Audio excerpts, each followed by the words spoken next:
अष्टादश लोकसभा किए हेबे बाचस्पति आसंता काली एनडीए तार प्रार्थी ना घोषणा करें अर्थात मंगलवार जमापड़ बाचस्पति पद लगी एनडीए क्या चयन करुच्ची।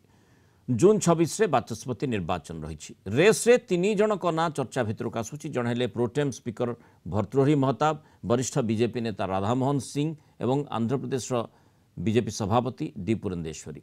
भर्तृहरि महताब 7 थर सांसद 98 रु कटक लोकसभा आसन लगातार जीति आसुच्चंती। प्रथम 6 थर बीजेडी रु एवं 2024 थर बीजेपी जीति सांसद होइछंती। राधामोहन सिंह मध्य 7 थर सांसद, से मोतिहारी रु 3 थर सांसद थिबा बेले पूर्व चंपारण लोकसभा क्षेत्र लगातार 4 थर सांसद भाव निर्वाचित होइछंती। मोदी सरकार प्रथम पार्टी से केंद्र कृषि मंत्री दायित्व भी तुलेइथिले। डी पुरंदेश्वरी 3 थर सांसद 2004 और 2009 रे कांग्रेस रु सांसद थिले। 2024 रे से राजमंदिर रु बीजेपी रु सांसद अछंती। केंद्र रे मनमोहन सरकार रे मंत्री पद मध्य संभाली थिले। लोकसभार प्रथम दिन में देखा मिलता इंडिया मेंटर एकता। भर्तृहरि कामचला बाचस्पति नियुक्ति को विरोध करी इंडिया मेंटर अंशीदार दल माने संविधान को धरी गृह बाहर विरोध करते।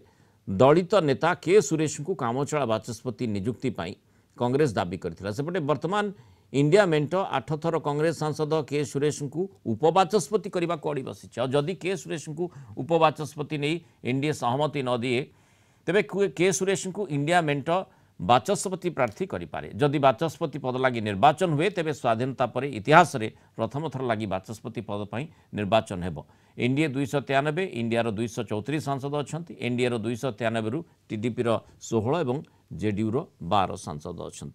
तेणु बाचस्पति निर्वाचन हेले किभଳି भाबरे हेई पारे एवं किए बाचस्पति आसन अलंकृत करिपारନ୍ତି से अधिक आलोचना करबा कौन राजनीतिक महल में चर्चा। दिल्ली ब्यूरो चीफ आशुतोष राउत आम सहित जोड़ी होती।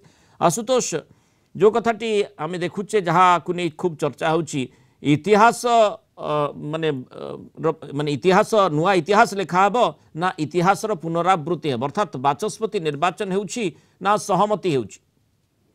देखंतु सहमतिर संभावना वर्तमान नाही।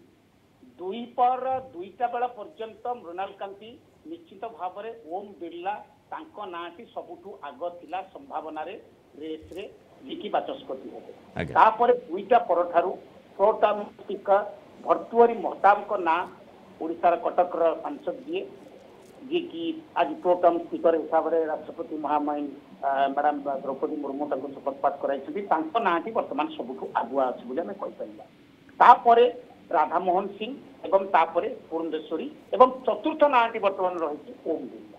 संभावनार खेल जदि आम देखा जो भाव में इंडिया मेंट तरफ कहुई जदि लोकसभार डेपुटी स्पीकर पदवी न दि जाए ताहले माने स्पीकर पदरे जी भी कैंडिडेट हूँ से कैंडिडेट देवे यानी सुरेश को देवे, जहाँ को नहीं आज तुंडी तोफान होती कारण सुरेश सबुठू सीनियर एमपी होते एनडीए सरकार भर्तृहरि महताब को प्रोटम स्पीकर सिलेक्ट कर दृष्टि देखा गले स्पीकर रेस स्पीकर इलेक्शन जो 26 तारीख रे हम इलेक्शन सिलेक्शन बा मनोनीत हेबे से दृष्टि देखा गले आसंता काली निश्चित भाव में एनडीए से किए बाचस्पति हेबे भर्तृहरि महताब हेबे, राधामोहन सिंह हेबे, पुरंदेश्वरी हेबे बा ओम बिरला हेबे काली प्रधानमंत्री से नाटी घोषणा करिवार संभावना रही। जदि इलेक्शन हुए जदि डेपुटी स्पीकर पदवी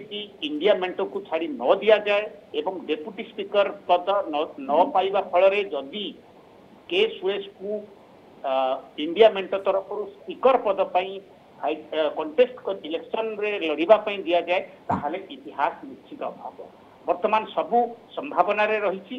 वर्तमान सुधा भी फ्लोर मैनेजर माने कथबार्ता होउछंती अलग अलग पॉलिटिकल पार्टी माने तांकर सहयोगी दलिक संगे कथा होउछंती। आपण जानथिबे जो भली भाव रे टीडीपी चाहूची निश्चित भाव रे स्पीकरशिप की नबाकू किंतु जहाँ जना पड़ुची सूत्रु पार्लियामेंट परिसर भितर जहाँ खबर आसुची टीडीपी बोध हुए सहमति दे सारी जे बीजेपी जहाँ को कैंडिडेट देवे समर्थन करेंगे।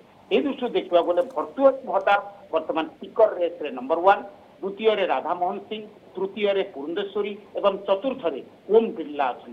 किंतु समस्तंकर अपेक्षा आसंता काली बीजेपी तरफ एनडीए तरफ केउ नाटी की ଡକାଯାଉଛି ଆଗକୁ ସ୍ପିକର ହବା ପାଇଁ ଲୋକସଭାର।